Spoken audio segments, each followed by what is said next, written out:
한국이 뭐길래 미국을 엎어? 미국 국방부 내부 회의실에서 저마다 한숨을 푹푹 쉬었습니다. 이번 이란발 중동 전쟁으로 인해 중동에서 한국이 완전 떠오르고 있다는데요. 거기에는 숨겨진 의문의 남성이 있다고 합니다. 무슨 일인지 바로 알아보겠습니다. 경보음이 울린 건 새벽이 훨씬 지나서였습니다. 나는 바레인 미 해군 제5함대 지하작전실에서 중동 항로 분석 자료를 검토하고 있었는데 천장 스피커에서 날카로운 경보음이 터져나오는 순간 손이 먼저 멈췄어요. 중앙 대형 모니터가 일제히 호르무즈 해협 실시간 위성 영상으로 바뀌었고 화면 한가운데에서 초대형 유조선이 화염에 휩싸이고 있었습니다. 검은 연기가 수백 미터 상공으로 치솟았고 선체 중앙부가 이미 불길 속에서 뒤틀리고 있었으며 그 주변 바다 위로 기름이 번지면서 수면까지 불이 닿아 있었어요. 나는 화면을 보며 잠깐 숨을 참았습니다. 규모가 달랐어요. 내가 이 작전실에서 수십 번의 위기를 봐왔지만 화면 속 연기 색깔이 이렇게 눈에 걸린 건 처음이었고 그 감각이 이번엔 다르다는 걸 이미 말해주고 있었습니다. 뒤따르던 유조선 13척이 동시에 멈춰섰다는 보고가 들어온 건 그로부터 몇 분 지나지 않아서였는데 그 숫자를 들으며 이건 단순한 사고가 아니라는 걸 직감했어요. 작전실 안으로 사람들이 뛰어들어오기 시작했고 누군가 뉴욕 선물시장이 폭락하고 있다고 소리쳤으며 그 한마디가 공간 전체의 온도를 순식간에 바꿔버렸습니다. 키보드 두드리는 소리와 무전 소리가 뒤섞였고 장교들이 서로 고함치는 소리가 겹쳐지는 그 혼란 속에서 나는 화면만 계속 봤어요. 백악관 국가안보회의 긴급 보고가 들어온 건 그 혼란이 정점을 향해 치닫던 순간이었습니다. 내용은 짧았고 결론은 명확했어요. 72시간 안에 해협을 열지 못하면 세계 금융시장이 붕괴한다는 말이었는데 그 숫자가 공중에 걸리는 순간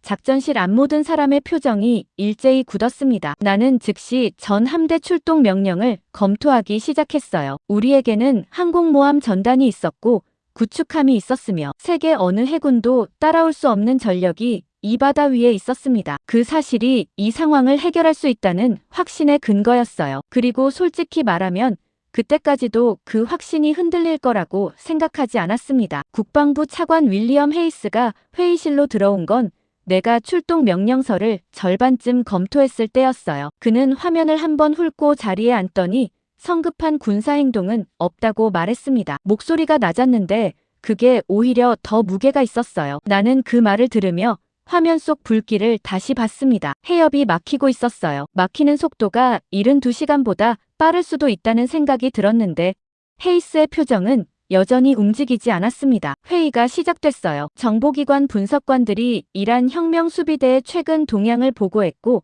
장군들이 대응 시나리오를 테이블 위에 올렸으며 나는 그 흐름 속에서 고개를 끄덕이면서도 화면 속 폭발 흔적이 자꾸 눈에 걸렸습니다. 너무 정확한 폭발이었어요. 타이밍이 이상하게 맞아떨어졌고 규모가 즉흥적인 공격치고는 너무 깔끔했는데 그 생각을 입 밖에 내기 전에 회의실 구석에서 움직임이 있었습니다. 회의실 가장자리 의자에 앉아있던 남자가 종이에도 한 장을 꺼내 들었어요. 50대 초반으로 보였고 한국 해군 대령 계급장을 달고 있었으며 양복이 아닌 군복 차림이었는데 이 회의실 안에 있는 다른 사람들과 다르게 화면이 아니라 자신이 꺼낸 종이를 보고 있었습니다. 나는 그게 눈에 걸렸어요. 헤이스가 그쪽을 보지 않는 게 오히려 이상했습니다. 남자가 천천히 자리에서 일어섰어요. 목소리가 낮고 속도가 일정했습니다. 강태성 대령이 말했어요. 이건 시작이 아닙니다. 라고 했어요. 이란의 진짜 공격은 아직 나오지 않았다고 했습니다. 회의실 안이 잠깐 멈췄어요. 나는 그 말을 들으며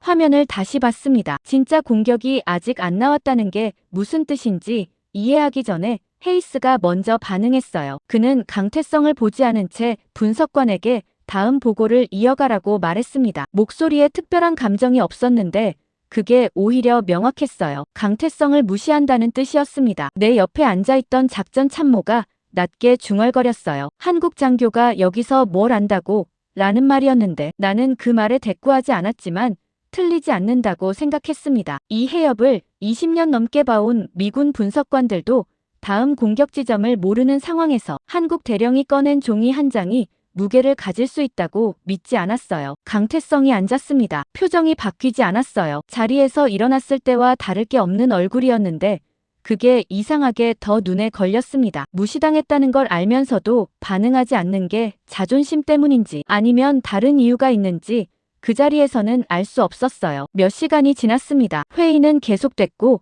대응 시나리오가 쌓였으며 작전실 바닥에서 냉방 공기가 발목을 감쌌고 머그컵의 커피는 이미 식어 있었어요. 나는 화면 속 해협을 보면서 유조선들이 여전히 멈춰 있다는 사실을 확인하고 있었습니다. 그때 두 번째 폭발 보고가 들어왔어요. 작전실이 한꺼번에 소리로 가득 찼습니다. 무전 소리와 누군가 좌표를 외치는 소리가 뒤섞이는 그 순간 나는 화면 한쪽에 표시되기 시작하는 폭발 위치를 봤어요. 좌표가 찍혔습니다. 나는 그 좌표를 보는 순간 몇 시간 전 강태성이 꺼냈던 종이가 머릿속에서 겹쳐졌어요. 그가 해도 위에 표시했던 바로 그 위치였습니다. 나는 강태성을 찾았어요. 그는 아직 회의실 구석에 있었습니다. 화면을 보고 있었는데 놀란 기색이 없었어요. 예상하고 있었다는 표정조차 아니었습니다. 그냥 확인하는 눈이었는데 그 눈빛이 이상하게 오래 남았어요. 나는 그가 어떻게 알았는지 물어보려다가 멈췄습니다. 물어보기 전에 내가 먼저 인정해야 할 것이 있었는데 그 인정을 지금 당장 할 준비가 되어 있는지 확신이 서지 않았어요. 나는 강태성이 표시한 위치에서 두 번째 폭발이 발생했다는 사실을 작전실 안에서 혼자 되새기고 있었습니다. 주변은 여전히 소란스러웠고 장교들은 이란 혁명 수비대 기지를 찾기 위한 정찰기, 총동원 계획을 논의하고 있었으며 나는 그 소리를 들으면서도 시선이 자꾸 회의실 구석 쪽으로 갔어요. 강태성은 여전히 그 자리에 있었습니다. 종이 해도를 다시 접어 손 위에 올려놓고 있었는데 서두르는 기색도 없었고 누군가의 시선을 기다리는 기색도 없었어요. 이 회의실 안에서 방금 자신의 예측이 맞아떨어졌다는 사실을 가장 담담하게 받아들이는 사람이 바로 그였는데 나는 그 담담함이 이상하게 오래 눈에 걸렸습니다. 회의가 끝나고 복도로 나서는 강태성을 따라잡은 건 그로부터 얼마 지나지 않아서였어요. 나는 그의 옆으로 걸음을 맞추며 왜 공격 위치를 알았는지 물었습니다. 강태성이 잠깐 걸음을 멈추더니 서류 가방 안을 뒤졌어요. 꺼낸 것은 낡은 문서 사본이었는데 종이가 누렇게 바랬고 모서리가 여러 번 접혔다 펴진 흔적이 있었으며 표지에 적힌 글자가 흐릿할 만큼 오래된 것이었습니다. 나는 그것을 받아들고 복도 조명 아래에서 제목을 읽었어요. 호르무즈 봉쇄 시 아랍에미레이트 생존 전략이라는 제목이었고 10년 전 날짜가 찍혀 있었으며 작성자란에 강태성의 이름이 선명하게 남아 있었습니다. 나는 첫 장을 넘기는 순간 손이 잠깐 멈췄어요. 현재 벌어지고 있는 공격 패턴이 이 문서 안에 거의 그대로 적혀 있었습니다. 공격이 시작되는 순서, 유조선이 멈추는 방식, 두 번째 폭발이 발생하는 위치까지 시나리오처럼 나열되어 있었는데 페이지를 넘길수록 지금 작전실 모니터에서 보고 있는 장면들이 여기 글자들과 겹쳐지는 게 느껴졌어요. 나는 강태성에게 이걸 어떻게 작성했냐고 물었습니다. 그는 짧게 말했어요. 해협을 오래 봤습니다. 라고 했고 그 이상 덧붙이지 않았으며 설명을 기다리는 눈빛도 아니었습니다. 나는 더 묻지 않았어요. 묻는 것보다 이 문서를 들고 헤이스에게 가는 게 먼저였으니까요. 헤이스의 집무실은 작전실에서 복도 하나를 사이에 두고 있었습니다. 나는 문을 두드리고 들어섰는데 그는 책상 앞에 앉아 다른 보고서를 검토하고 있었어요. 냉방이 과하게 가동되고 있었고 책상 위에 커피잔이 2개 있었으며 한쪽은 이미 식어 있었고 다른 쪽도 김이 거의 사라진 상태였습니다. 나는 강태성의 문서를 내밀었어요. 헤이스가 표지를 한번 보더니 내 손에서 받아들지도 않고 다시 자신의 보고서로 시선을 돌렸습니다. 한국 장교의 추측에 미군 작전을 맡길 수 없다고 했어요. 목소리가 평온했는데 그 평온함이 이미 결론이 나 있다는 뜻으로 느껴졌습니다. 나는 두 번째 폭발 위치가 이 문서의 내용과 정확히 일치한다고 말했어요. 헤이스가 그때 처음으로 나를 봤습니다. 잠깐이었어요. 그리고 우연의 일치라고 했습니다. 보고서를 폐기하라는 말이 뒤따랐는데 그 말이 끝나는 순간 집무실 공기가 달라지는 게 피부로 느껴졌어요. 나는 알겠다고 했습니다. 그리고 복도로 나왔어요. 명령을 따르겠다고 했는데 손에서 문서를 놓지 않고 있었고 그 사실을 의식하면서도 서랍에 넣는 대신 옆구리에 끼운 채 작전실로 돌아왔습니다. 언론은 그날 오후부터 미국이 허둥댄다는 보도를 쏟아내기 시작했어요. 정찰기가 총동원됐지만 이란 혁명 수비대의 공격 흔적은 어디에서도 발견되지 않았고 육아는 시간 단위로 치솟았으며 동맹국들의 긴급 연락이 동시에 들어오기 시작했습니다. 작전실 안으로 쏟아지는 보고들이 점점 더 나쁜 방향으로 흘렀어요. 나는 그 흐름 속에서 헤이스의 명령대로 문서를 서랍 안에 넣었습니다. 그러나 서랍을 닫고 나서도 첫 장에서 읽은 내용이 머릿속에서 지워지지 않았어요. 공격 순서가 맞았고 위치가 맞았으며 10년 전에 쓰인 글자들이 오늘 이 작전실 모니터 위에서 벌어지는 일을 설명하고 있었는데 그걸 우연의 일치라고 정리하는 게 이상하게 마음에 걸렸습니다. 강태성이 작전실 한쪽에서 자료를 정리하는 게 보였어요. 나는 그쪽을 보면서 이 사람이 10년 전에 이미 오늘을 봤다는 게 가능한 건지 스스로에게 물었는데 대답이 나오기 전에 당직 장교가 첩보 하나를 가지고 내 앞에 왔습니다. 아랍에미레이트 왕세자가 긴급 안보회의를 소집했다는 내용이었어요. 나는 그게 무슨 의미인지 파악하기 전에 뒤따라오는 말을 들었습니다. 그 회의 테이블 위에 강태성의 보고서와 동일한 문서가 올라왔다는 첩보였어요. 나는 잠깐 아무 말도 하지 않았습니다. 폐기하라는 명령을 받은 그 문서를 아랍에미레이트 왕세자가 긴급 안보회의의 의제로 올렸다는 뜻이었어요. 나는 서랍을 열었습니다. 문서가 그 자리에 있었어요. 꺼내서 다시 펼쳤는데 복도에서 처음 읽었을 때와 글자는 같았지만 이상하게 무게가 달라져 있었습니다. 창밖으로 바레인의 밤이 깔려 있었고 먼 바다 쪽에서 낮은 불빛이 번지고 있었으며 냉방 공기가 목덜미를 스치는 게 느껴졌어요. 나는 그 불빛을 보면서 이 문서를 10년 전에 읽었다면 지금 이 상황이 달라졌을 수도 있겠다는 생각이 들었습니다. 그 생각이 불편했어요. 헤이스가 우연의 일치라고 했는데 아랍에미레이트 왕세자는 그 우연을 긴급 안보회의의 의제로 올렸고 그 두 개의 판단이 같은 문서를 두고 이렇게 다른 방향을 가리키고 있다는 사실이 이상하게 맞물리지 않았습니다. 나는 문서를 덮지 않은 채 의자에 앉아 있었어요. 상황이 예상 밖의 방향으로 흐르기 시작했다는 걸 느끼고 있었는데 그 방향의 중심에 강태성이 있다는 것만큼은 그 순간 분명하게 알 수 있었습니다. 아랍에미레이트 왕세자가 긴급 안보회의를 소집했다는 첩보가 들어온 다음 날 아침 나는 아부다비행 군용기 안에 있었습니다. 헤이스는 동행을 거부했고 나는 단독으로 움직였어요. 기내가 조용했는데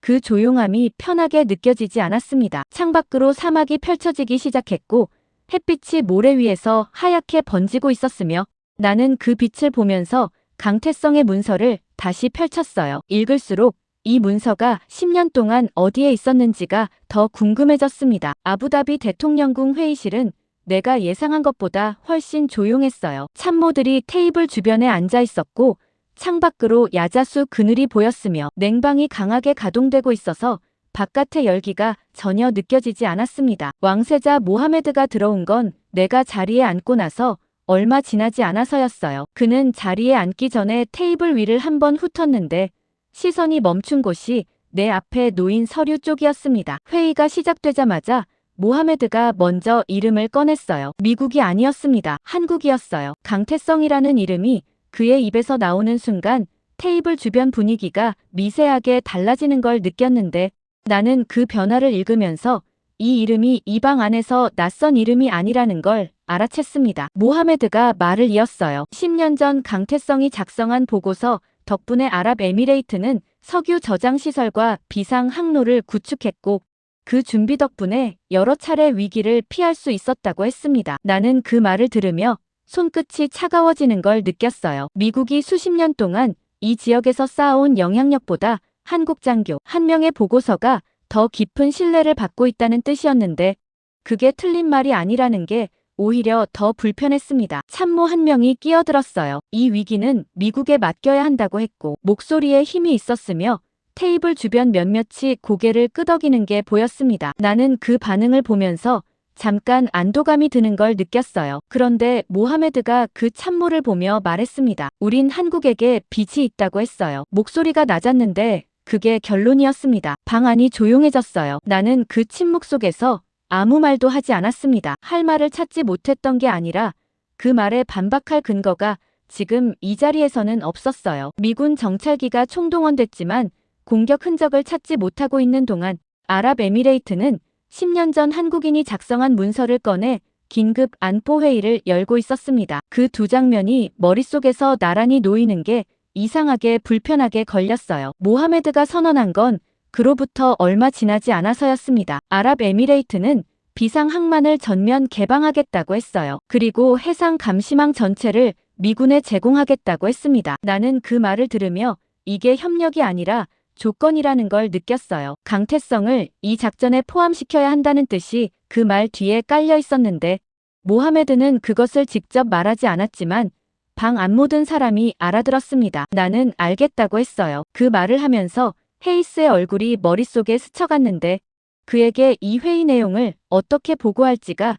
이미 문제였습니다. 회의가 끝나고 복도로 나오자 바깥 열기가 문틈으로 밀려들었어요. 냉방이 강했던 회의실과 온도 차이가 커서 피부가 한 번에 달아오르는 게 느껴졌습니다. 나는 복도 창밖으로 대통령궁 정원을 보면서 잠깐 걸음을 멈췄어요. 미국이 이 지역에 군사력을 쏟아부은 시간과 한국 장교가 책상 앞에서 보고서 한 장을 쓴 시간이 지금 이 순간 같은 무게를 가지고 있다는 사실이 받아들여지지 않았습니다. 그런데 받아들여지지 않는다고 해서 달라지는 게 없다는 것도 알고 있었어요. 아랍에미레이트 정보장교가 내 옆으로 다가온 건 그 생각이 채 정리되기 전이었습니다. 그는 낮게 말했어요. 오늘 밤 감시망에서 포착된 게 있다고 했습니다. 나는 그를 따라 별도 브리핑실로 들어갔어요. 화면에는 호르무즈 남단 해역이 펼쳐져 있었고 한 지점에 선박 하나가 표시되어 있었습니다. 평범한 화물선처럼 보였는데 정보장교가 이동 경로를 보여주자 이상한 점이 바로 눈에 들어왔어요. 매일 같은 시간 위치를 바꾸고 있었는데 그 패턴이 일반 상선의 것이 아니었습니다. 나는 화면을 보면서 이게 무엇인지 아직 말할 수 없었어요. 그런데 이상하게도 강태성의 문서에서 읽은 어떤 문장이 머릿속에서 겹쳐졌습니다. 문서 안에 이 선박을 설명하는 내용이 있었는지 없었는지 그 자리에서 바로 기억이 나지 않았는데 그게 오히려 더 불안하게 느껴졌어요. 나는 정보장교에게 이 선박 데이터를 전부 달라고 했습니다. 그리고 바레인으로 돌아가는 군용기 안에서 강태성에게 연락하기로 결심했어요. 헤이스에게 먼저 보고해야 한다는 걸 알면서도 그 순서가 지금은 맞지 않는다는 걸 느끼고 있었는데 그 감각이 어디서 오는 건지 비행기에 오를 때까지도 정확히 알 수 없었습니다. 바레인으로 돌아오는 군용기 안에서 나는 아랍에미레이트 정보장교가 건넨 데이터를 반복해서 들여다보고 있었습니다. 화면 속 선박은 매일 같은 시간 위치를 바꾸고 있었는데 그 이동 패턴이 일반 상선의 것이 아니라는 건 데이터를 처음 봤을 때부터 느꼈어요. 문제는 그게 무엇인지를 설명할 수 있는 근거가 아직 없다는 거였습니다. 나는 기내가 조용해진 틈을 타 강태성에게 연락했어요. 그는 바레인 작전실에 있었는데 내 연락을 받자마자 데이터를 보내달라고 했습니다. 목소리가 낮았고 다른 말을 덧붙이지 않았어요. 나는 파일을 전송하고 나서 창밖으로 어두워진 하늘을 봤는데 사막 위로 별이 보였고 그 아래 어딘가 해협이 있었으며 그 해협 위에서 지금 이 순간에도 무언가 움직이고 있다는 사실이 이상하게 피부에 와닿았습니다. 바레인에 도착했을 때 강태성은 이미 데이터를 분석하고 있었어요. 작전실 한쪽 모니터 앞에 앉아 있었는데 내가 들어서는 소리를 들었는지 고개를 들지 않고 말했습니다. 이 선박입니다. 라고 했어요. 나는 그 옆으로 가서 화면을 봤습니다. 강태성이 선박의 이동 경로 위에 유조선 공격 시각을 겹쳐놓은 상태였는데 공격이 발생할 때마다 이 선박이 특정 위치에 있었다는 게 한눈에 보였어요. 나는 그 화면을 보면서 잠깐 말이 나오지 않았습니다. 증거가 부족하다고 했어요. 상관관계가 인과관계를 의미하지는 않는다는 말이었는데 그 말을 하면서도 화면에서 눈을 떼지 못했습니다. 강태성이 고개를 끄덕였어요. 그리고 그럼에도 이 선박이 공격의 핵심이라고 했습니다. 설득하려는 말투가 아니었어요. 사실을 얹어놓는 방식이었는데 그게 이상하게 반박하기 어렵게 만들었습니다. 나는 추적을 승인하기까지 하루를 더 기다렸어요. 그 하루 동안 유조선 3척이 추가로 공격받았습니다. 나는 세 번째 공격 보고가 들어오는 순간 강태성을 찾았어요. 그는 작전실 구석에 있었는데 내가 다가가자 화면을 가리켰습니다. 세 번째 공격 시각에도 그 선박은 같은 패턴의 위치에 있었어요. 나는 그 화면을 보며 추적을 승인했습니다. 결정을 내리기까지 시간이 걸린 게 데이터 때문이 아니라는 걸 알고 있었어요. 헤이스가 이 결정을 어떻게 볼 것인지가 더 컸는데 그 생각을 내려놓는데 유조선 3척이 필요했다는 사실이 불편하게 걸렸습니다. 정찰팀이 투입된 건 그로부터 몇 시간 뒤였어요. 나는 작전실에서 실시간 보고를 받으며 화면을 봤습니다. 선박에 가까워질수록 정보가 달라지기 시작했어요. 외관은 평범한 화물선이었는데 갑판 구조가 일반 상선과 달랐고 열화상 카메라에 잡힌 내부 온도, 분포가 화물을 적재한 선박과 맞지 않았습니다. 정찰 결과가 완전히 분석된 건 그 다음 날 새벽이었어요. 보고서를 받아든 순간 손끝이 차가워지는 걸 느꼈는데 그 화물선은 민간 선박이 아니라 드론과 미사일을 운반하는 위장 모함이었습니다. 나는 그 결과를 읽으며 강태성이 처음부터 이 선박이 공격의 핵심이라고 했던 말을 떠올렸어요. 증거가 부족하다고 했던 사람은 나였고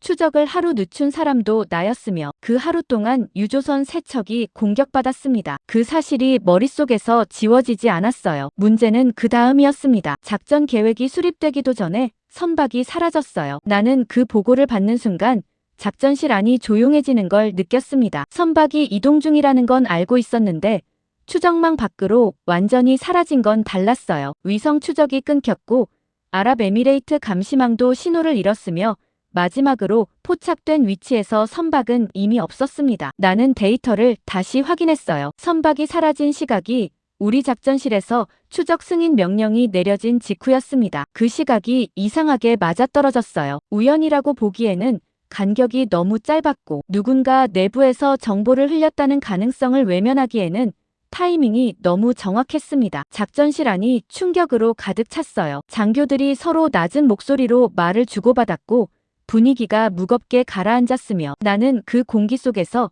정보 유출자를 찾기 위한 내부 조사를 즉시 지시했습니다. 강태성은 그 소란 속에서 모니터를 보고 있었어요. 선박이 사라진 마지막 좌표 주변 해역을 분석하고 있었는데 나는 그 옆으로 가서 화면을 같이 봤습니다. 그가 어떤 표정인지 확인하려고 했는데 표정이 없었어요. 충격받은 기색도 아니었고 예상했다는 기색도 아니었으며 그냥 다음을 보고 있는 눈이었는데 그 눈빛이 이상하게 이 상황에서 가장 냉정한 사람이 그라는 걸 말해주고 있었습니다. 나는 내부 조사를 지시하면서도 그 조사가 어디로 이어질지 그 순간에는 전혀 예상하지 못하고 있었어요. 수사선상에 예상 밖의 인물이 오를 거라는 건 그로부터 한참 뒤의 일이었는데 그 이름이 드러나는 순간 작전실 안에서 내가 믿어온 것들이 한꺼번에 흔들리기 시작할 거라는 걸 지금의 나는 알지 못했습니다. 내부 조사를 지시하고 나서 작전실 분위기는 완전히 달라졌습니다. 장교들이 서로를 보는 눈빛이 바뀌었고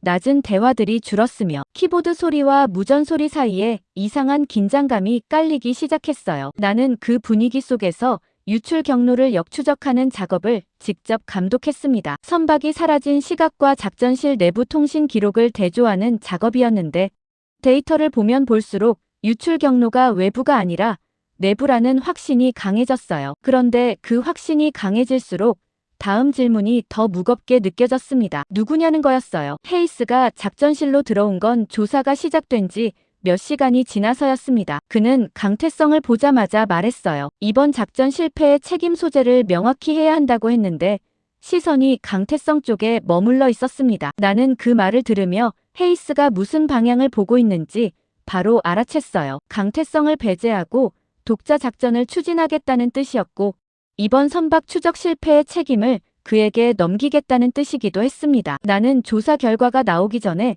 책임 소재를 논하는 건 이르다고 말했어요. 헤이스가 나를 봤습니다. 잠깐이었는데 그 눈빛에 경고가 담겨 있었어요. 그는 강태성을 이번 작전에서 완전히 배제하겠다고 했고 독자적인 경로로 유령선을 다시 추적하겠다고 했으며 나는 그 말에 반박할 공식적인 근거가 없었습니다. 강태성은 그 대화를 듣고 있었어요. 아무 말도 하지 않았습니다. 헤이스가 방을 나간 뒤에도 표정이 달라지지 않았는데 나는 그 담담함이 무기력함이 아니라는 걸 이제는 알고 있었어요. 헤이스의 독자 작전이 시작된 건 그로부터 얼마 지나지 않아서였습니다. 미 해군 구축함 한 척이 추가 정찰을 위해 출항했어요. 나는 그 출항 보고를 받으며 강태성이 배제된 상태에서 진행되는 이 작전이 어디로 흘러갈지 불안한 감각이 들었는데 그 불안을 말로 꺼낼 수 있는 자리가 아니었습니다. 구축함이 기뢰 공격을 받아 항행 불능 상태에 빠졌다는 보고가 들어온 건 출항 후 몇 시간이 지나서였어요. 작전실이 한꺼번에 소란스러워졌습니다. 화면에 구축함 위치가 떴고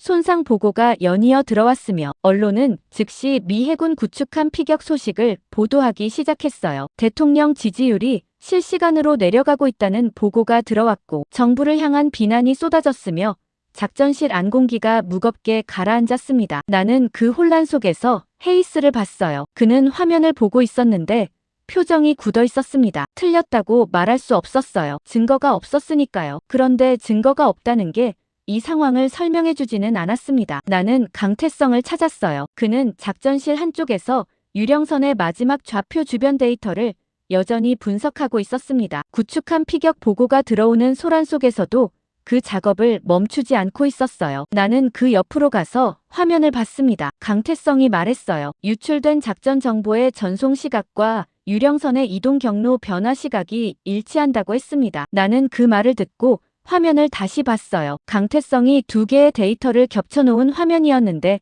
작전실 내부에서 정보가 나간 시각마다 유령선이 경로를 바꾸고 있었습니다. 단순한 상관관계가 아니었어요. 패턴이 너무 정확했고 간격이 너무 짧았으며 이건 외부 해킹이 아니라 내부에서 실시간으로 정보를 흘린 사람이 있다는 걸 데이터가 직접 말해주고 있었습니다. 나는 그 화면을 보면서 내부 협조자가 있다는 말을 처음으로 진지하게 받아들였어요. 그리고 그 순간부터 작전실 안을 보는 눈이 달라졌습니다. 내가 20년 넘게 함께 일해온 사람들이 있는 공간이었는데 그 공간이 갑자기 낯설게 느껴지는 게 이상하게 불편했어요. 헤이스가 다시 작전실로 들어온 건 그로부터 얼마 지나지 않아서였습니다. 그는 강태성을 향해 걸어오더니 보안 위반 혐의로 조사를 받아야 한다고 말했어요. 목소리가 낮았는데 주변 장교들이 다 들을 수 있는 크기였습니다. 강태성이 그를 봤어요. 아무 말도 하지 않았습니다. 나는 그 장면을 보면서 헤이스가 방금 강태성이 제시한 데이터를 봤는지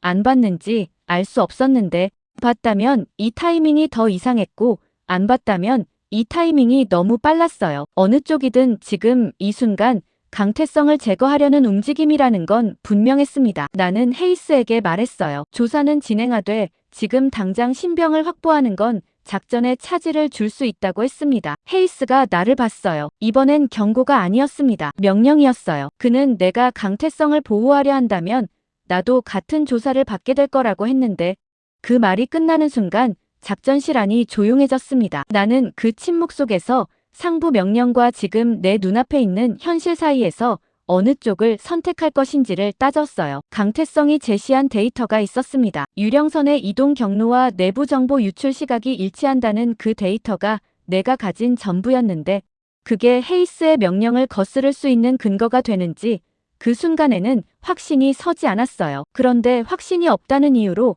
강태성을 내줬을 때 이 작전이 어디로 흘러갈지는 구축함 피격 보고가 이미 보여줬습니다. 나는 결심했어요. 강태성을 비밀리에 보호하기로 했습니다. 헤이스에게 알겠다고 했어요. 그리고 강태성에게 눈짓을 했습니다. 그는 내 눈짓을 알아봤어요. 표정이 달라지지 않았는데 고개를 아주 살짝 끄덕였습니다. 그 작은 동작이 이상하게 무게가 있었어요. 나는 그 동작을 보면서 이 결정이 맞는 건지 틀린 건지 판단하려다가 멈췄습니다. 판단할 시간이 없었고 판단보다 먼저 움직여야 했으며 작전실 창밖으로 바레인의 밤이 깔리고 있었는데 그 어둠 속 어딘가에서 유령선이 아직 움직이고 있다는 사실이 머릿속에서 지워지지 않았어요. 강태성을 작전실 밖으로 빼낸 건 헤이스가 자리를 비운 틈이었습니다. 나는 그를 기진의 별도 브리핑실로 데려갔어요. 외부에서 보면 창고처럼 생긴 건물이었는데 내부에는 독립통신망이 연결된 모니터가 있었고 출입 기록이 메인 시스템에 남지 않는 구조였습니다. 나는 문을 닫으며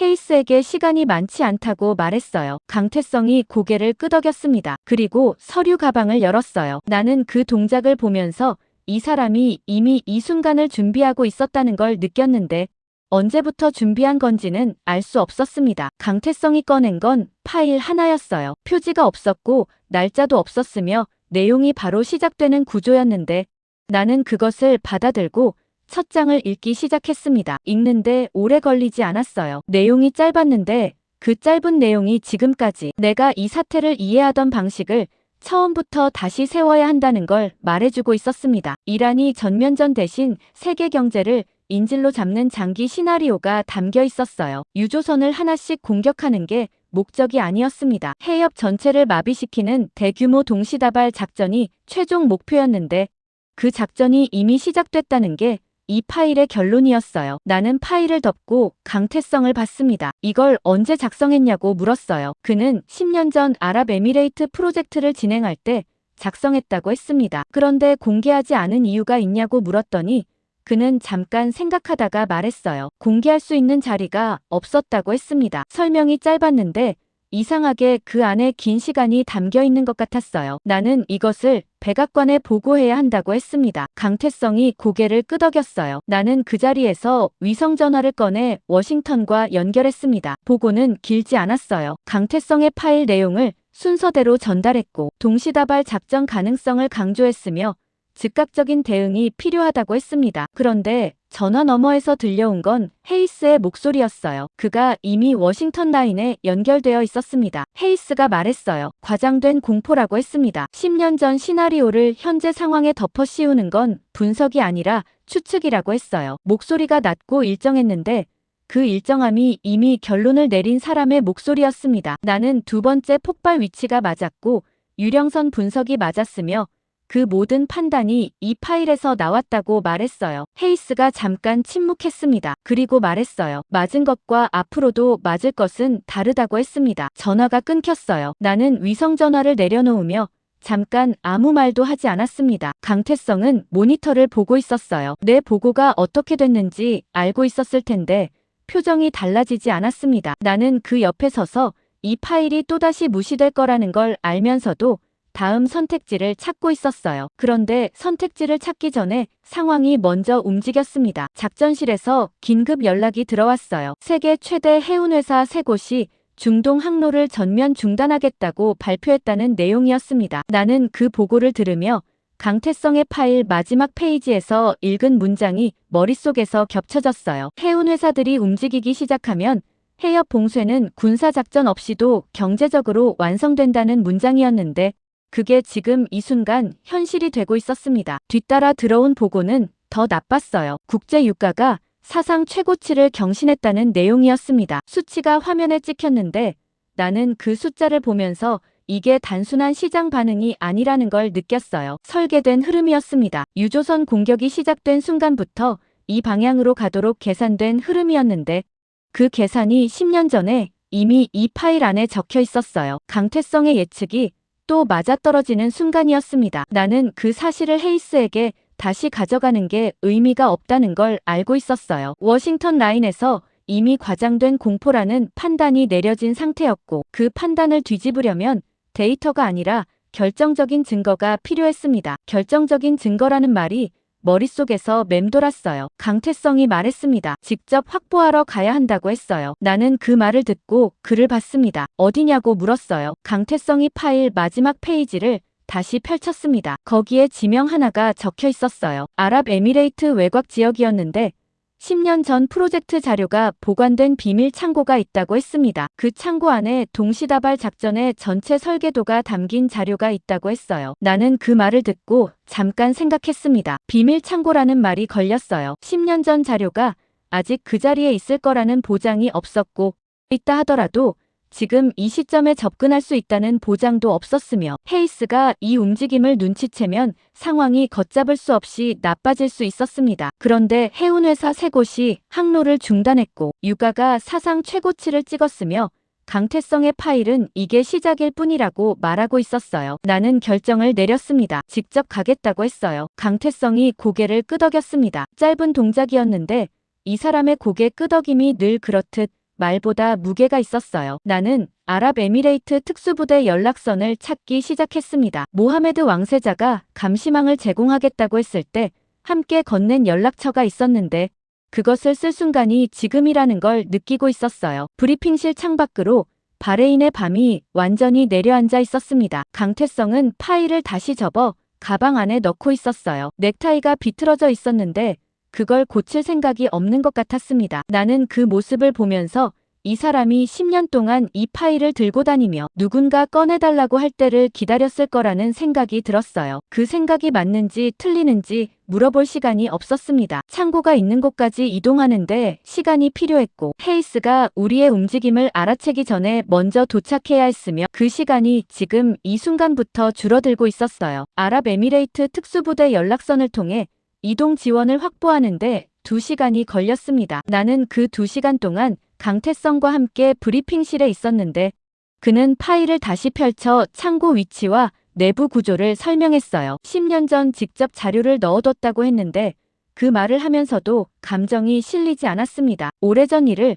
사실로 전달하는 방식이었어요. 나는 그 설명을 들으면서 이 사람이 10년 동안 이 자료가 필요한 순간이 올 거라는 걸 알고 있었던 건지 아니면 그냥 남겨뒀던 건지 물어보려다가 멈췄습니다. 그 대답이 지금 당장 중요한 게 아니었어요. 차량이 도착했고 우리는 움직이기 시작했습니다. 아랍에미레이트 특수부대원 4명이 동행했는데 말이 없었고 장비를 점검하는 손이 빨랐으며 이런 종류의 이동에 익숙한 사람들이라는 게 차에 오르는 동작 하나에서 읽혔어요. 나는 조수석에 앉아 창밖을 봤습니다. 아부다비 외곽을 벗어나자 곧 사막이 시작됐어요. 도로가 곧게 뻗었고 양쪽으로 모래가 펼쳐졌으며 하늘이 낮게 깔려 있었는데 별이 선명했습니다. 강태성은 뒷자리에서 파일을 다시 들여다보고 있었어요. 차 안에 냉방이 없었고 사막의 밤 공기가 창틈으로 들어왔는데 모래 냄새가 섞여 있었습니다. 나는 그 냄새를 맡으며 헤이스가 지금 우리가 어디로 가는지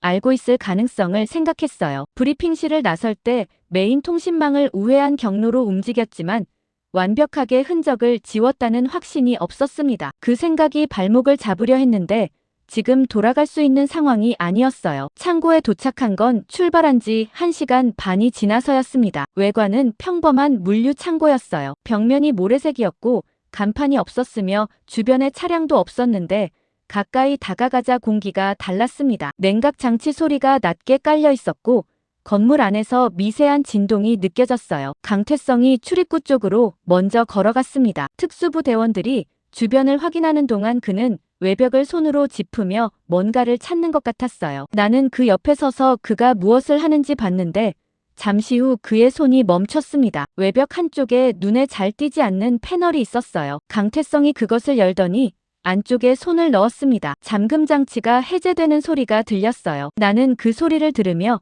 이 사람이 10년 전에 직접 이 잠금 장치를 설치했을 거라는 생각이 들었는데 손이 망설이지 않았다는 게 그걸 확인해줬습니다. 문이 열렸고 안으로 들어서자 서늘한 공기가 한꺼번에 밀려왔어요. 조명이 자동으로 켜졌는데 형광등이 한 줄씩 들어오면서 공간 전체가 서서히 드러났습니다. 수천 장의 자료가 정리된 선반이 벽면을 따라 이어져 있었어요. 날짜별로 분류되어 있었고 라벨이 붙어 있었으며 10년이라는 시간이 무색하게 보존 상태가 좋았습니다. 나는 그 공간을 보면서 이걸 혼자 만들었다는 게 믿기지 않았어요. 강태성이 안쪽으로 걸어 들어갔습니다. 그는 선반 사이를 지나며 특정 구역으로 향했는데 걸음이 망설이지 않았어요. 처음부터 어디로 가야 하는지 알고 있는 사람의 걸음이었습니다. 나는 뒤를 따르며 선반 위 자료들을 훑었어요. 호르무즈 해협 분석, 이란 혁명 수비대 이동 패턴, 아랍에미레이트 항만 구조 자료들이 정리되어 있었는데 이게 한 사람이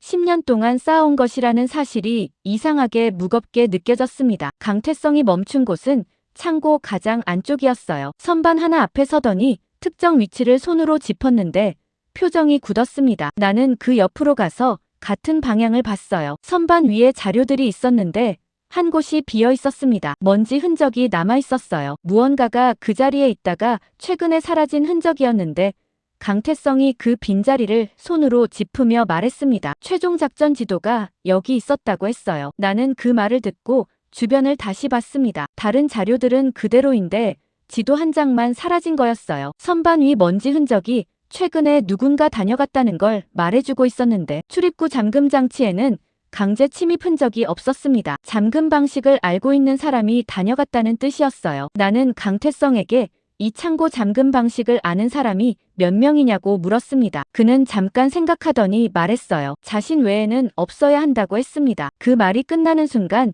창고 안 공기가 달라지는 게 느껴졌어요. 없어야 한다는 말이 없다는 말이 아니었습니다. 나는 그 차이를 느끼며 입구 쪽을 봤어요. 특수부 대원들이 여전히 외부를 확인하고 있었습니다. 강태성이 불탄 흔적이 있다고 말한 건 그 순간이었어요. 나는 그쪽으로 시선을 돌렸습니다. 창고 한쪽 구석에 작은 소각 흔적이 있었어요. 자료 일부가 현장에서 불태워진 흔적이었는데 냄새가 아직 남아 있었습니다. 탄 종이 냄새였어요. 최근의 일이라는 뜻이었는데 며칠이 지나지 않은 것 같았습니다. 나는 그 흔적을 보면서 누군가 지도를 가져가면서 일부 자료를 직접 소각했다는 걸 알았어요. 흔적을 완전히 지우지 않은 건 시간이 없었거나 아니면 지울 필요가 없다고 판단했기 때문일 거였는데 후자라면 더 불안한 상황이었습니다. 강태성이 소각 흔적 주변을 살피더니 잔해 사이에서 종이 조각 하나를 집어들었어요. 완전히 타지 않은 부분이었는데 거기에 숫자들이 남아 있었습니다. 나는 그 숫자들을 봤어요. 강태성이 말했습니다. 좌표라고 했어요. 해협 전체를 멈추게 할 최종 공격 지점이라고 했는데 목소리가 낮고 일정했습니다. 나는 그 종이 조각을 받아들고 숫자를 다시 봤어요. 잔해 속에서 건진 숫자들이었는데 그것이 이 전체 작전의 핵심을 담고 있다는 게 이상하게 실감이 나지 않았습니다. 그때 위성전화가 울렸어요. 워싱턴이었습니다. 나는 전화를 받았는데 목소리가 헤이스였어요. 그는 말했습니다. 48시간 안에 성과를 내지 못하면 모든 권한을 회수하겠다고 했어요. 목소리가 평온했는데 그 평온함이 이미 어떤 결정이 내려진 사람의 것이었습니다. 나는 전화를 끊고 강태성을 봤어요. 그는 종이 조각을 다시 들여다보고 있었습니다. 48시간이라는 말이 창고 안에서 이상하게 크게 울렸어요. 지도는 사라졌고 자료 일부는 불탔으며 최종 공격 지점은 불탄 잔에 속 숫자 몇 개로만 남아 있었는데 그 숫자들이 지금 우리가 가진 전부였습니다. 나는 그 숫자를 손에 쥔 채 창고 입구 쪽을 봤어요. 사막 바람이 문틈으로 밀려들고 있었고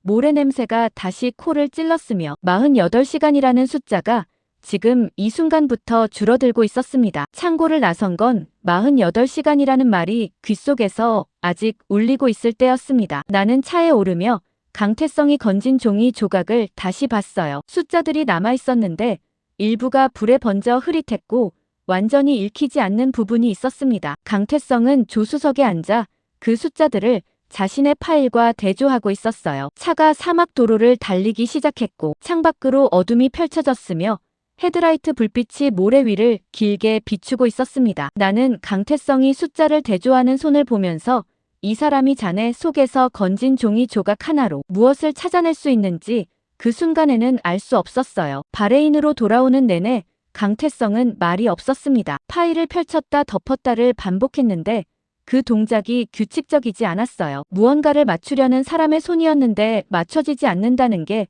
그 불규칙함에서 느껴졌습니다. 나는 그를 방해하지 않았어요. 기지에 도착해 브리핑실로 들어서자마자 강태성이 모니터 앞에 앉았습니다. 나는 그 옆에서 워싱턴 보고를 준비했어요. 48시간 안에 성과를 내야 했는데 지금 손에 쥔 게 불탄 종이 조각과 사라진 지도의 기억뿐이었습니다. 그걸 어떻게 보고서로 만들 수 있는지 앉아서 생각했는데 답이 나오지 않았어요. 강태성이 말한 건 그로부터 1시간이 지나서였습니다. 그는 모니터를 가리키며 좌표가 맞아떨어졌다고 했어요. 나는 그 옆으로 가서 화면을 봤습니다. 강태성이 잔해에서 건진 숫자들을 아랍에미레이트 감시망 데이터와 교차 분석한 결과였는데 해당 좌표가 단순한 해상 항로가 아니라는 게 화면에서 바로 읽혔어요. 그 지점은 호르무즈 해협 전체의 통신과 항만 관제를 연결하는 수중 케이블이 집결하는 곳이었습니다. 나는 그 화면을 보며 숨을 한 번 참았어요. 이 지점이 공격받으면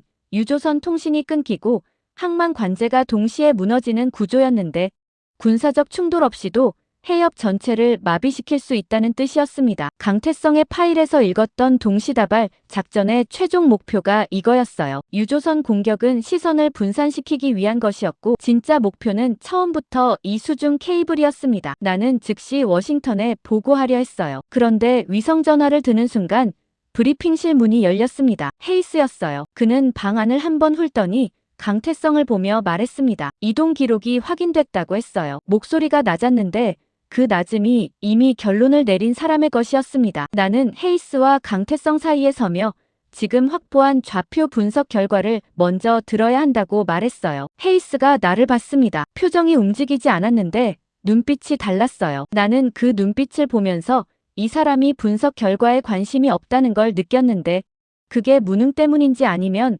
다른 이유 때문인지 그 순간에는 판단이 서지 않았습니다. 강태성이 모니터 화면을 헤이스 쪽으로 돌렸어요. 수중 케이블 집결 지점과 좌표 분석 결과가 화면에 펼쳐져 있었는데 헤이스는 그 화면을 잠깐 보더니 다시 나를 봤습니다. 불법으로 확보한 정보는 공식 작전에 사용할 수 없다고 했어요. 그 말이 끝나는 순간 브리핑실 안이 조용해졌습니다. 나는 그 침묵 속에서 헤이스의 말이 틀리지 않는다는 걸 알고 있었어요. 절차상으로 맞는 말이었습니다. 그런데 절차가 맞고 현실이 틀린 상황에서 절차를 따른다는 게 무슨 의미인지 그 순간 판단이 서지 않았어요. 강태성은 헤이스를 보며 아무 말도 하지 않았습니다. 반박하지도 않았고 설명하려 하지도 않았어요. 그냥 화면을 다시 자신 쪽으로 돌리고 파일을 펼쳤는데 그 동작이 이상하게 헤이스의 말을 무게 없이 흘려보내는 것 같았습니다. 헤이스가 강태성을 데려가겠다고 말한 건 그 직후였어요. 보안 위반 혐의 조사를 위해 신병을 확보하겠다고 했는데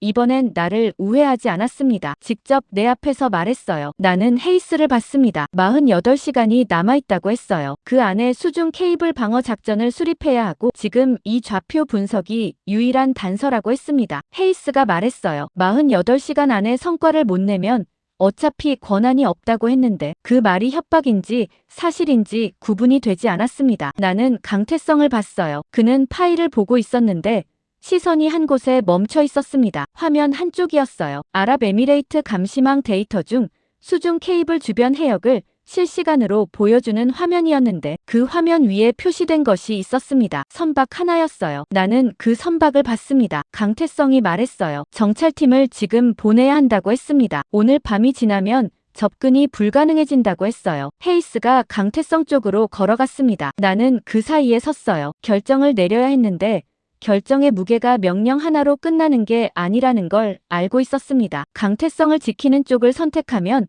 헤이스와 정면으로 맞서는 거였고 헤이스를 따르는 쪽을 선택하면 수중 케이블이 공격받은 뒤 아무것도 할 수 없는 상황이 올 거였어요. 나는 헤이스에게 말했습니다. 정찰팀을 먼저 보내겠다고 했어요. 신병 확보는 그 이후라고 했습니다. 헤이스가 나를 봤어요. 이번엔 경고도 아니었고 협박도 아니었습니다. 뭔가 다른 종류의 시선이었는데 그 시선이 무엇을 의미하는지 그 순간에는 읽을 수 없었어요. 그는 말없이 브리핑실을 나갔습니다. 문이 닫히는 소리가 났어요. 나는 강태성에게 정찰팀 투입 준비를 지시했습니다. 그가 고개를 끄덕였는데 이번엔 파일에서 눈을 떼지 않은 채였어요. 아랍에미레이트 감시망 화면 위에서 선박이 천천히 이동하고 있었습니다. 나는 그 화면을 보면서 정찰팀이 현장에 도착했을 때 무엇을 발견할지 그 순간에는 알 수 없었어요. 그런데 헤이스가 브리핑실을 나가면서 남긴 그 시선이 이상하게 머릿속에서 지워지지 않았습니다. 그 시선이 무엇이었는지는 정찰팀이 현장에서 회수한 장비 속에서 미군 내부 암호키가 발견되는 순간에야 비로소 이해가 됐어요. 정찰팀이 돌아온 건 새벽이 깊어지고 나서였습니다. 나는 브리핑실에서 보고를 기다리는 동안 아랍에미레이트 감시망 화면을 계속 봤는데 수중 케이블 집결 지점 주변 해역이 조용한 게 오히려 더 불안하게 느껴졌어요. 조용한 게 아무 일도 없다는 뜻이 아니라는 걸 이제는 알고 있었습니다. 정찰팀장이 들어오자마자 나는 표정에서 먼저 읽었어요. 좋지 않다는 걸 말하기 전에 이미 알 수 있었습니다. 그는 회수한 장비를 테이블 위에 올려놓으며 보고를 시작했는데 목소리가 낮았고 속도가 일정했으며 그 일정함이 오히려 내용을 더 무겁게 만들었어요. 정찰팀이 현장에서 공격을 받았다고 했습니다. 여러 명이 부상당했고 장비 일부가 회수됐으며 현장을 장악하고 있던 세력이 단순한 민간 경비 수준이 아니었다고 했어요. 나는 그 보고를 들으며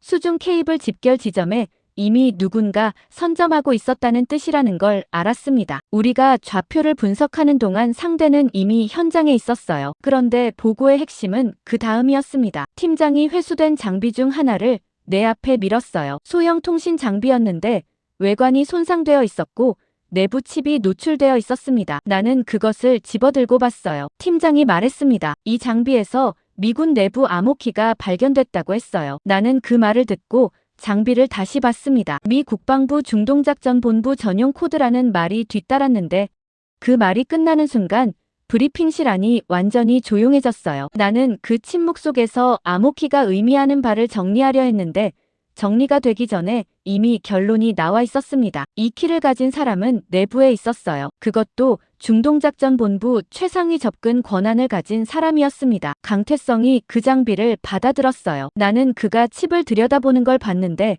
표정이 굳어 있었습니다. 그는 잠깐 뭔가를 생각하는 것 같았는데 말을 하지 않았어요. 나는 그 침묵을 기다렸습니다. 강태성이 말한 건 그로부터 조금 지나서였어요. 이 암호키의 생성 일자와 유령선이 처음 포착된 날짜가 겹친다고 했습니다. 나는 그 말을 듣고 팀장에게 암호키 생성 기록을 확인하라고 했어요. 팀장이 모니터를 두드리더니 화면을 내 쪽으로 돌렸습니다. 날짜가 찍혀 있었는데 강태성이 말한 것과 정확히 일치했어요. 나는 그 화면을 보면서 이게 단순한 정보 유출이 아니라는 걸 느꼈습니다. 처음부터 설계된 구조였어요. 유령선이 움직이기 시작한 시점에 맞춰 내부 암호키가 생성됐다는 건 누군가 이 작전 전체를 처음부터 알고 있었다는 뜻이었습니다. 외부에서는 그 시각에도 상황이 나빠지고 있었어요. 세계 최대 해운사들이 항로를 중단한 이후 아시아 증시가 개장 전부터 흔들렸고 대통령이 하루 2번 직접 상황 보고를 요구하기 시작했으며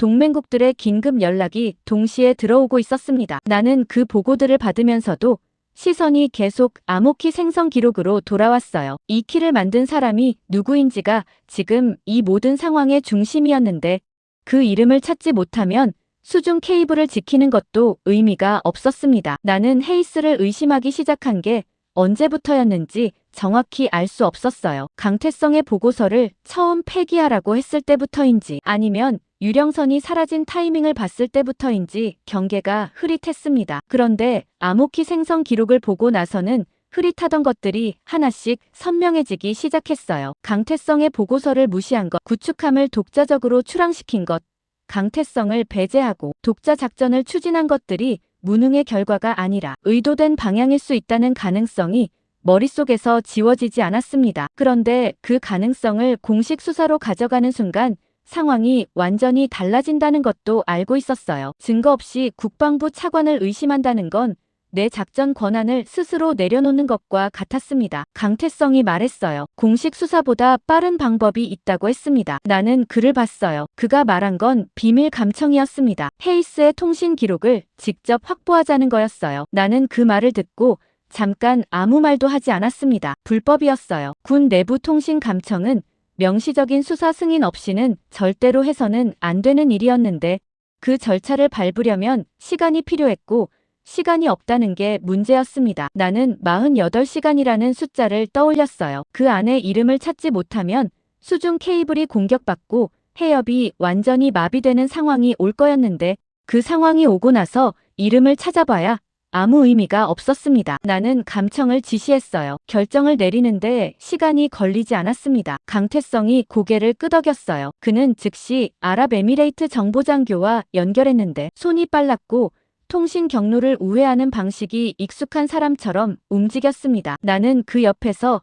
헤이스의 통신 기록이 올라오기를 기다렸어요. 작전실 밖에서 새벽 공기가 창틈으로 들어왔는데 모래 냄새가 섞여 있었고 냉방 소리가 낮게 깔려 있었으며 브리핑실 안이 조용했습니다. 아랍에미레이트 왕세자가 추가 문서를 공개했다는 보고가 들어온 건 그 조용함 속에서였어요. 나는 문서를 받아봤습니다. 10년 전 프로젝트 당시 미국 내부에서 지속적으로 이란의 정보가 흘러나갔다는 기록이었어요. 날짜가 적혀 있었고 정보 유형이 분류되어 있었으며 유출 경로가 표시되어 있었는데 그 경로의 시작점이 중동작전본부 최상위 라인이었습니다. 나는 그 문서를 보면서 손이 차가워지는 걸 느꼈어요. 10년 전부터 이미 누군가 같은 방향을 향해 움직이고 있었다는 뜻이었는데 그 사람이 아직도 같은 자리에 있다는 가능성이 머릿속에서 지워지지 않았습니다. 더 놀라운 건 문서 다음 페이지였어요. 배신자가 단순한 스파이가 아니라는 내용이었습니다. 전쟁 위기로 이익을 얻는 군수업계와 연결되어 있다는 기록이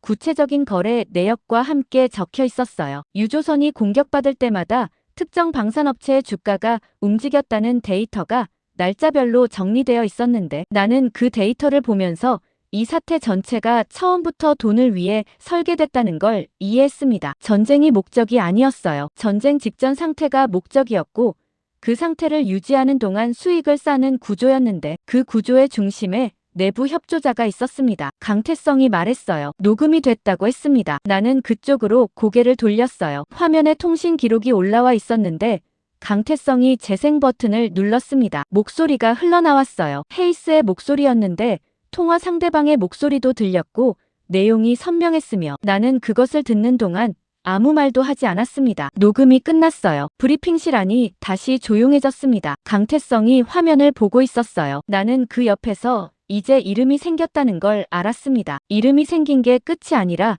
이제부터 시작이라는 것도 알고 있었어요. 녹음 파일을 확보하고 나서 나는 즉시 백악관 보고를 준비하기 시작했습니다. 헤이스의 목소리가 담긴 그 파일이 지금 내가 가진 가장 결정적인 것이었는데 이것을 어떤 경로로 어떻게 전달하느냐가 문제였어요. 공식 채널로 보고하면 헤이스가 먼저 차단할 가능성이 높았고 비공식 경로를 쓰면 파일의 신뢰성이 공격받을 수 있었습니다. 나는 강태성과 함께 브리핑실에 앉아보고 방식을 논의했어요. 강태성은 말이 많지 않았습니다. 직접 전달하는 수밖에 없다고 했는데 그 말이 짧았고 덧붙이지 않았으며 나는 그 짧음 안에 담긴 뜻을 이해하는데 시간이 걸리지 않았어요. 보고를 준비하는 동안 외부 상황은 계속 나빠지고 있었습니다. 유가가 사상 최고치를 다시 경신했다는 보고가 들어왔고 대통령이 비상경제회의를 소집했다는 연락이 뒤따랐으며 동맹국 정상들이 직접 연락을 넣기 시작했다는 보고까지 이어졌어요. 나는 그 보고들을 받으면서도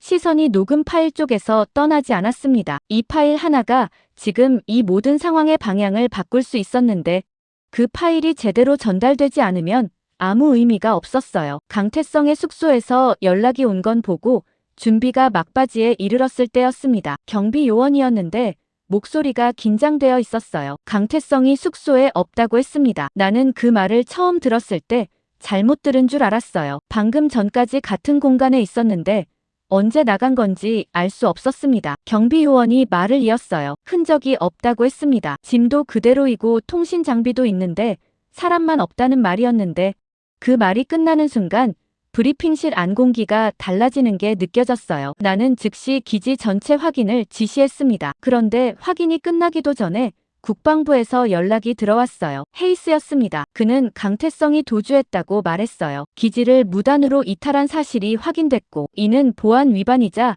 작전 방해에 해당한다고 했으며 즉시 신병을 확보하겠다는 말이 뒤따랐습니다. 목소리가 평온했어요. 그 평온함이 이미 이 상황을 기다리고 있었던 사람의 것이었습니다. 나는 전화를 끊고 잠깐 아무 말도 하지 않았어요. 헤이스가 강태성의 이탈을 이렇게 빨리 알고 있다는 게 이상했습니다. 기지 내부 움직임을 실시간으로 보고받고 있다는 뜻이었는데 그게 가능하려면 기지 안에 헤이스의 눈이 있어야 했어요. 언론 보도가 나온 건 그로부터 얼마 지나지 않아서였습니다. 한국 장교가 작전 도중 실종됐다는 내용이었어요. 도주라는 표현이 쓰였고 국제 스캔들이라는 말이 따라붙었으며 보도가 나오는 속도가 비정상적으로 빨랐습니다. 나는 그 보도를 보면서 이게 우연이 아니라는 걸 느꼈어요. 누군가 언론에 먼저 정보를 흘렸다는 뜻이었는데 그 타이밍이 헤이스의 전화와 너무 가까웠습니다. 아랍에미레이트가 미국 정보를 신뢰하지 않기 시작했다는 보고가 들어온 건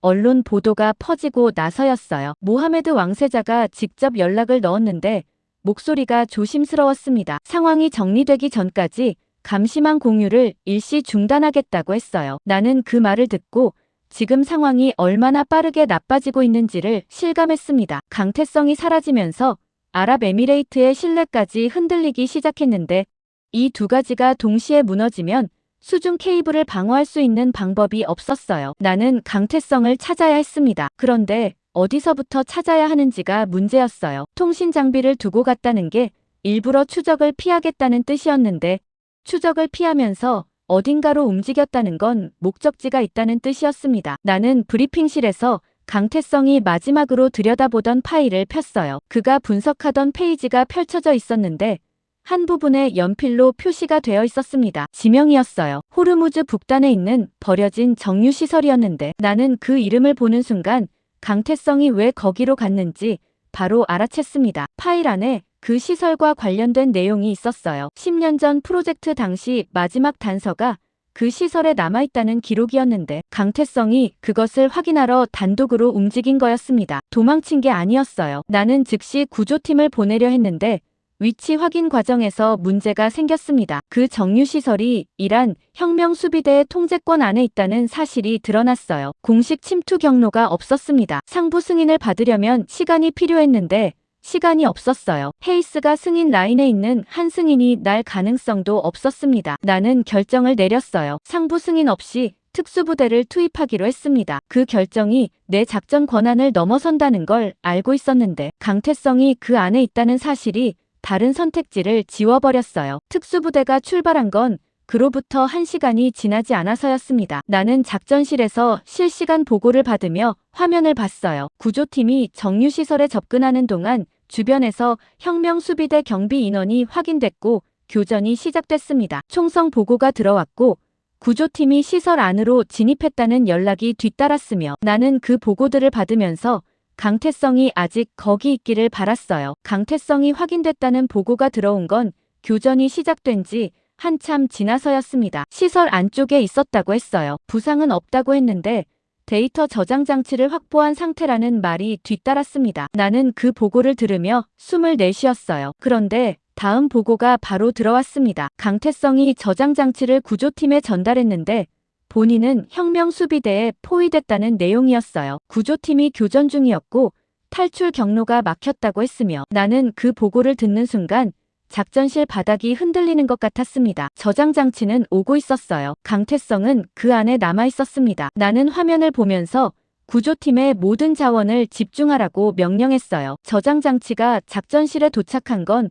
그로부터 얼마 지나지 않아서였는데 나는 그것을 받아들면서 강태성이 목숨을 걸고 이것을 넘겼다는 사실이 손끝으로 전해지는 것 같았습니다. 화면 속 정유시설에서는 아직 교전이 끝나지 않았어요. 저장 장치가 도착한 순간부터 나는 분석을 시작했습니다. 구조 헬기 아니었는데 진동이 심했고 로터 소리가 귀를 찔렀으며 창밖으로 어두운 바다가 펼쳐져 있었어요. 나는 그 흔들림 속에서 저장 장치를 노트북에 연결했습니다. 화면이 열리기 시작했는데 데이터 양이 방대했어요. 강태성이 정유시설 안에서 목숨을 걸고 확보한 것들이었는데 나는 첫 페이지를 읽는 순간 손이 멈췄습니다. 유조선 공격이 목적이 아니었어요. 처음부터 목적이 아니었습니다. 저장 장치 안에는 해협 중앙에 침몰선을 의도적으로 가라앉혀 항로 전체를 봉쇄하려는 계획이 담겨 있었어요. 침몰선의 크기와 재질, 가라앉히는 위치, 그 위치가 해협 항로에 미치는 영향까지 설계도처럼 정리되어 있었는데 읽을수록 이게 즉흥적인 계획이 아니라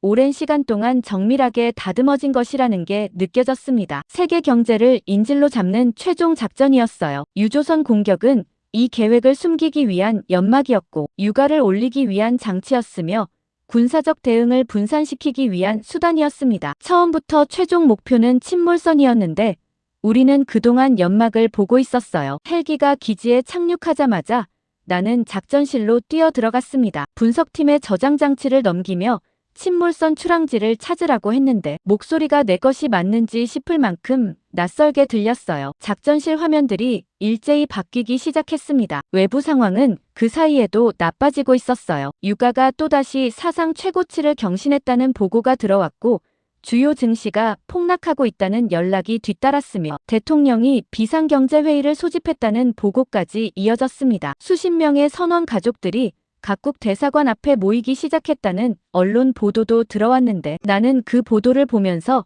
이 사태가 숫자와 데이터 너머에서 실제 사람들의 삶을 무너뜨리고 있다는 걸 다시 실감했어요. 헤이스가 작전실로 들어온 건 분석이 시작된 지 얼마 지나지 않아서였습니다. 그는 저장 장치를 보더니 불법 취득한 정보는 공식 작전에 사용할 수 없다고 했어요. 이미 한 번 들은 말이었는데 이번엔 목소리가 달랐습니다. 처음보다 더 단호했어요. 나는 그 말을 들으며 헤이스가 이 저장 장치 안에 무엇이 있는지 알고 있기 때문에 저러는 건지 아니면 정말로 절차를 따르는 건지 판단하려다가 멈췄습니다. 판단할 시간이 없었어요. 나는 저장 장치 내용을 지금 당장 분석해야 한다고 했습니다. 헤이스가 나를 봤어요. 눈빛이 달랐는데 오늘 처음 보는 종류의 눈빛이었습니다. 뭔가를 계산하고 있는 눈이었어요. 그는 분석을 중단하라고 했습니다. 명령이었어요. 작전실 안장교들이 그 명령을 듣고 잠깐 멈추는 게 보였습니다. 나는 분석을 계속하라고 했어요. 헤이스와 내 명령이 같은 공간에서 충돌하는 순간이었는데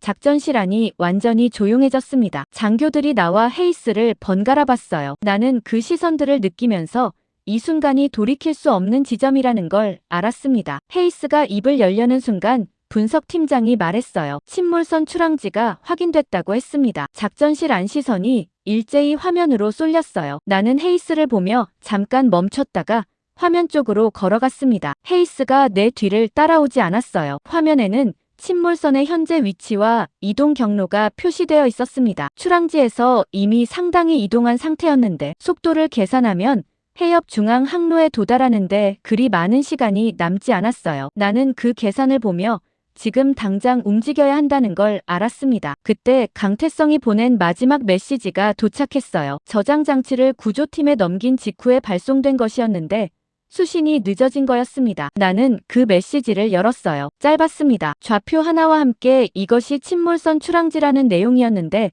분석팀이 확인한 좌표와 정확히 일치했어요. 강태성이 포위된 상태에서 이것을 보냈다는 게 손끝으로 느껴졌습니다. 나는 메시지를 덮고 출격 명령서를 꺼냈어요. 함대를 움직여야 했습니다. 그런데 헤이스가 작전 지휘 라인에 있는 한 공식 출격 명령이 차단될 가능성이 높았어요. 나는 명령서에 서명하는 손이 잠깐 멈추는 걸 느꼈습니다. 군법 위반이었어요. 헤이스의 명령을 무시하고 함대를 독자적으로 출격시키는 건 내 군 경력 전체를 걸어야 하는 결정이었는데 그 결정을 내리는데 걸리는 시간이 얼마나 되는지 재고 싶지 않았습니다. 나는 서명했어요. 명령서가 전달되는 순간 모하메드 왕세자로부터 연락이 들어왔습니다. 나는 그 타이밍이 우연이 아니라는 걸 느꼈어요. 왕세자는 말했습니다. 모든 해상 감시망을 개방하겠다고 했어요. 그리고 이 빚은 오늘 갚는다는 말을 했는데 목소리가 낮고 단호했습니다. 나는 그 말을 들으며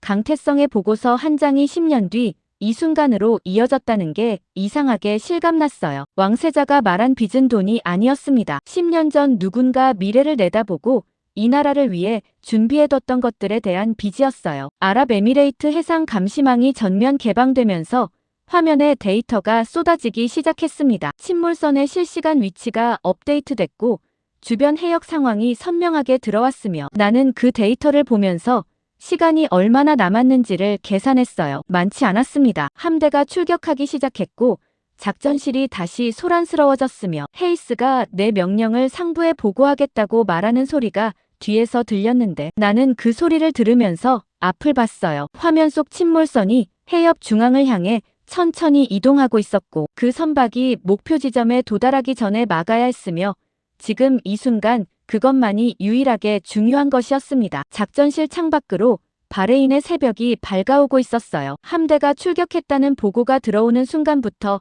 나는 구축함 전술지휘실로 이동했습니다. 작전실보다 좁았고 천장이 낮았으며 벽면을 따라 모니터가 줄지어 있었는데 그 모니터들이 뿜어내는 빛이 공간 전체를 파랗게 물들이고 있었어요. 나는 중앙 화면 앞에 서서 침몰선 위치를 확인했습니다. 해협 중앙 항로까지 남은 거리를 계산하자 숫자가 나왔어요. 72분이었습니다. 그 숫자가 화면 위에 걸리는 순간 지휘실 안 공기가 달라지는 게 느껴졌어요. 장교들이 각자 자리에서 움직임을 멈추며 화면을 봤는데 그 시선들이 전부 같은 곳을 향하고 있었습니다. 나는 그 시선들을 느끼면서 72분이라는 숫자가 충분한지 부족한지를 따졌어요. 함대 속도와 침몰선 이동 속도를 대입하면 이론적으로는 가능했는데 이론과 현실 사이에 항상 변수가 있다는 걸 20년 넘게 이 바다에서 배워왔습니다. 함대가 침몰선 방향으로 속도를 높이기 시작했어요. 구축함 선체가 파도를 가르는 진동이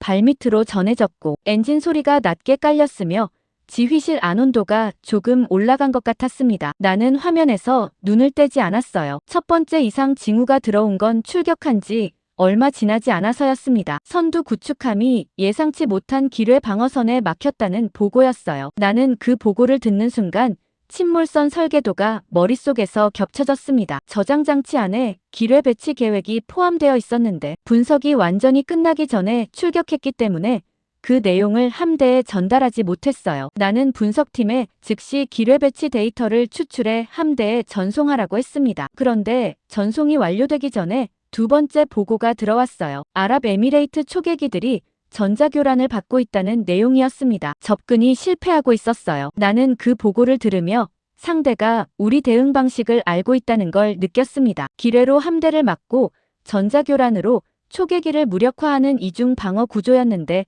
이게 즉흥적인 대응이 아니라 우리가 움직일 것을 미리 알고 준비한 것이라는 게 느껴졌어요. 내부에서 정보가 나가고 있다는 걸 다시 실감하는 순간이었습니다. 시계를 봤어요. 50분이 남아 있었습니다. 나는 대안 경로를 찾으라고 했는데 지휘실 안장교들이 화면을 두드리며 경로를 계산하기 시작했어요. 소리가 커졌고 무전 교신이 겹쳐졌으며 지휘실 온도가 더 올라가는 게 느껴졌습니다. 땀이 목덜미를 타고 내려왔어요. 백악관에서 연락이 들어온 건 그 혼란 속에서였습니다. 작전 중단을 검토하고 있다는 내용이었어요. 상황이 예상보다 복잡하게 전개되고 있고 추가 피해가 발생할 경우 책임 소재가 문제가 된다는 말이 뒤따랐는데 나는 그 말을 듣는 순간 이게 헤이스가 상부에 보고한 결과라는 걸 알았습니다. 중단이라는 말이 지휘실 안에서 이상하게 크게 울렸어요. 나는 중단할 수 없다고 했습니다. 침몰선이 항로에 도달하면 해협 전체가 봉쇄되고 그 피해는 군사적 피해와 비교할 수 없는 규모라는 걸 설명했는데 전화 너머가 조용해졌어요. 조용함이 답이 아니라는 뜻이기도 했고 아직 결정이 내려지지 않았다는 뜻이기도 했습니다. 나는 전화를 쥔 채 화면을 봤어요. 40분이었습니다. 함대는 기뢰 방어선 앞에서 경로를 바꾸고 있었고 아랍에미레이트 초계기는 전자교란 속에서 접근을 재시도하고 있었으며 침몰선은 멈추지 않았어요. 일정한 속도로 항로를 향해 이동하고 있었는데 그 일정함이 이 선박에 사람이 없다는 걸 다시 말해주고 있었습니다. 무인 선박이었어요. 멈추라고 명령할 수 있는 선원이 없었고 겁을 줄 수 있는 의지가 없었으며 원격으로 통제되는 기계가 계산된 속도로 움직이고 있었습니다. 그 차가움이 이 상황을 더 불안하게 만들었어요. 강태성에게서 신호가 들어온 건 30분이 남았을 때였습니다. 나는 그 신호를 처음에 잘못 본 줄 알았어요. 정유시설에서 포위됐다는 보고가 마지막이었는데 신호가 들어오고 있었습니다. 약하고 불규칙했는데 끊어지지 않았어요. 지휘실 통신 장교가 신호를 잡으려 했는데 잡힐 듯 흔들렸습니다. 나는 그 화면을 보면서 강태성이 살아있다는 걸 알았어요. 살아있고 무언가를 하고 있다는 것도 알았습니다. 신호가 안정되기 시작한 건 그로부터 몇 분이 지나서였어요. 통신이 연결됐을 때 잡음이 심했는데 강태성의 목소리가 들렸습니다. 짧았어요. 적 통신 시설을 파괴했다고 했습니다. 그 말이 끝나자마자 지휘실 화면에 변화가 생겼어요. 전자교란 신호가 약해지기 시작했는데 아랍에미레이트 초계기들이 즉시 반응했습니다. 교란이 풀리자 초계기 접근이 재개됐어요. 나는 그 화면을 보면서 강태성이 정유시설 안에서 무엇을 했는지 이해했습니다. 포위된 상태에서 전자교란 시설을 직접 파괴한 거였는데 그 결정을 언제 내린 건지 어떻게 실행한 건지 지휘실 안에서 알 수 있는 방법이 없었어요. 침몰선 위치가 실시간으로 노출되기 시작했습니다. 전자교란이 풀리면서 아랍에미레이트 감시망이 선박을 완전히 잡아냈어요. 나는 즉시 모든 전력을 한 지점에 집중하라고 명령했습니다. 미군 전투기들이 방향을 바꿨고 아랍에미레이트 해군이 동시에 접근을 시작했어요. 지휘실 화면에 공격 궤적들이 그려지기 시작했는데 그 선들이 침몰선을 향해 수렴하는 장면이 이상하게 선명했습니다. 나는 그 화면을 보면서 숨을 참았어요. 시계를 봤습니다. 12분이었어요. 공격이 개시됐습니다. 미군 전투기가 먼저 침몰선 선미를 타격했고 아랍에미레이트 해군 함정이 동시에 측면에서 접근했어요. 침몰선이 속도를 잃기 시작했습니다. 그런데 완전히 멈추지 않았어요. 여전히 항로 방향으로 이동하고 있었는데 속도가 줄었지만 관성이 남아 있었습니다. 나는 추가 타격을 명령했어요. 두 번째 공격이 들어갔습니다. 침몰선 중앙부에서 폭발이 일어났고 화염이 솟아올랐으며 선체가 한쪽으로 기울기 시작했어요. 시계를 봤습니다. 6분이었어요. 선체가 기울면서 속도가 완전히 멈췄고 항로 진입 직전에서 침몰선이 제자리에서 가라앉기 시작했습니다. 지휘실 안에서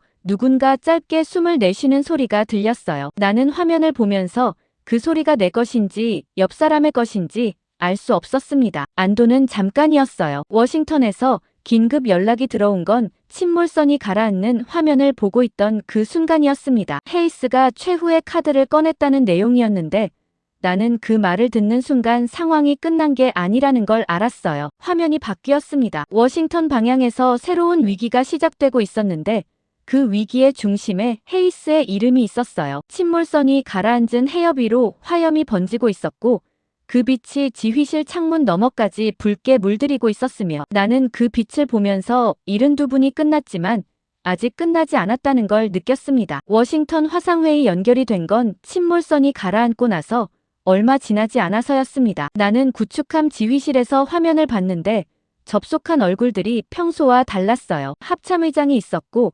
국가안보보좌관이 있었으며 그 옆에 헤이스가 앉아 있었는데 표정이 굳어 있었습니다. 나는 그 표정을 보는 순간 이 화상회의가 승리를 보고하는 자리가 아니라는 걸 직감했어요. 합참의장이 먼저 말했습니다. 상부 승인 없이 함대를 출격시킨 것에 대한 해명이 필요하다고 했어요. 목소리가 낮았는데 그 낮음이 이미 결론을 향해 가고 있는 사람의 것이었습니다. 나는 침몰선이 항로에 도달하기까지 남은 시간이 없었다고 했어요. 승인을 기다리는 동안 해협이 봉쇄됐을 거라고 했습니다. 합참의장이 고개를 끄덕였는데 그게 동의가 아니라는 걸 알 수 있었어요. 그는 결과가 좋았다는 것과 절차가 맞았다는 것은 다른 문제라고 했습니다. 헤이스가 그 말이 끝나기도 전에 끼어들었어요. 그는 이번 작전의 혼란이 검증되지 않은 정보를 무비판적으로 수용한 결과라고 했습니다. 강태성이라는 이름을 직접 꺼냈어요. 한국 장교의 판단에 미군 함대를 맡긴 것이 이번 사태를 키웠다고 했는데 목소리에 힘이 실려 있었고 화면 너머 몇몇이 고개를 끄덕이는 게 보였습니다. 나는 그 장면을 보면서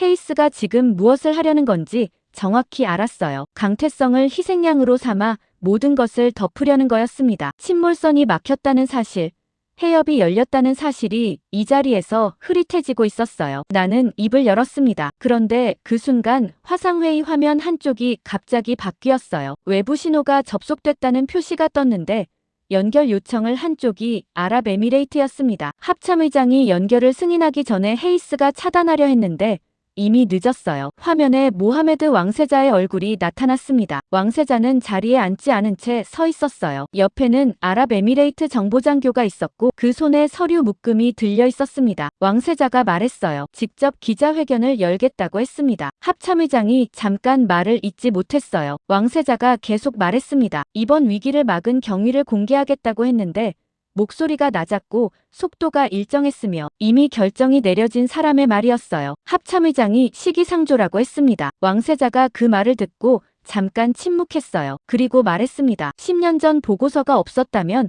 오늘 이 결과도 없었다고 했어요. 그 사실을 공개하는 것이 시기상조인 이유를 모르겠다고 했습니다. 화상회의 화면이 조용해졌어요. 헤이스가 입을 열었는데 왕세자가 그보다 먼저 정보장교에게 손짓했습니다. 정보장교가 서류를 꺼내 카메라 앞에 들었어요. 나는 그 서류를 봤습니다. 강태성이 10년 전 작성한 보고서 원본이었어요. 옆에 다른 서류가 있었는데 이번 작전 기록이었습니다. 왕세자가 말했어요. 이 두 문서가 오늘 세계가 본 진실이라고 했습니다. 헤이스가 화면에서 무언가를 말하려 했는데 나는 그 순간을 기다리지 않았어요. 녹음 파일을 재생했습니다. 구축함 지휘실 스피커를 통해 흘러나오기 시작했는데 헤이스의 목소리가 선명했어요. 통화 상대방의 목소리도 들렸고 내용이 화상회의 화면 너머까지 전달됐으며 합참의장이 표정이 굳는 게 보였습니다. 녹음이 재생되는 동안 헤이스는 아무 말도 하지 않았어요. 처음에는 부정하려는 것 같았는데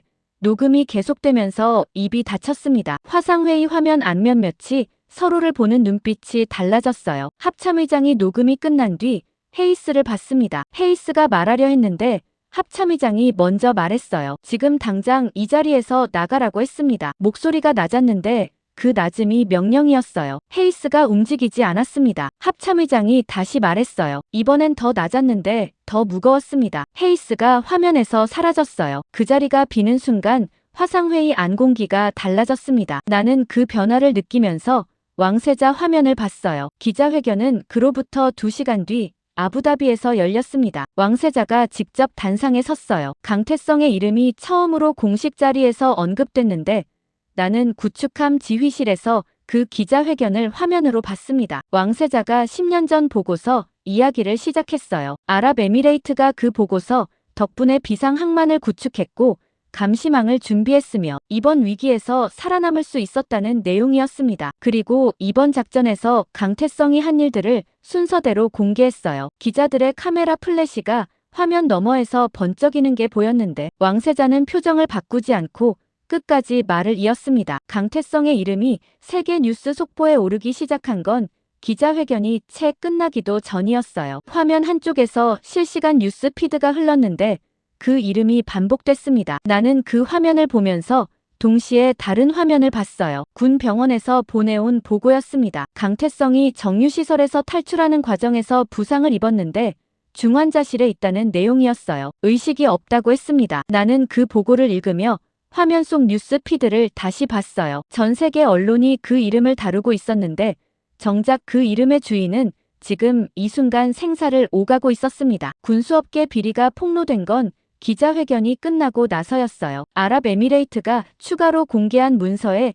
방산업체와 헤이스의 연결고리가 담겨 있었는데 국제사회가 충격을 받았다는 보도가 쏟아졌습니다. 헤이스가 체포됐다는 연락이 들어온 건 그 보도들이 절정을 향해 치닫던 순간이었어요. 나는 그 연락을 받고 잠깐 눈을 감았다가 떴습니다. 지휘실 창밖으로 호르무즈 해협이 보였어요. 침몰선이 가라앉은 자리에서 연기가 아직 올라오고 있었는데 그 아래로 바다가 조용했습니다. 유조선들이 다시 움직이기 시작했다는 보고가 들어왔어요. 해협이 열리고 있었습니다. 그런데 나는 그 보고를 들으면서 이상하게 시선이 병원 보고 쪽으로 자꾸 돌아갔어요. 세계가 지금 이 순간 알게 된 이름의 주인이 그 세계와 가장 먼 곳에 있었습니다.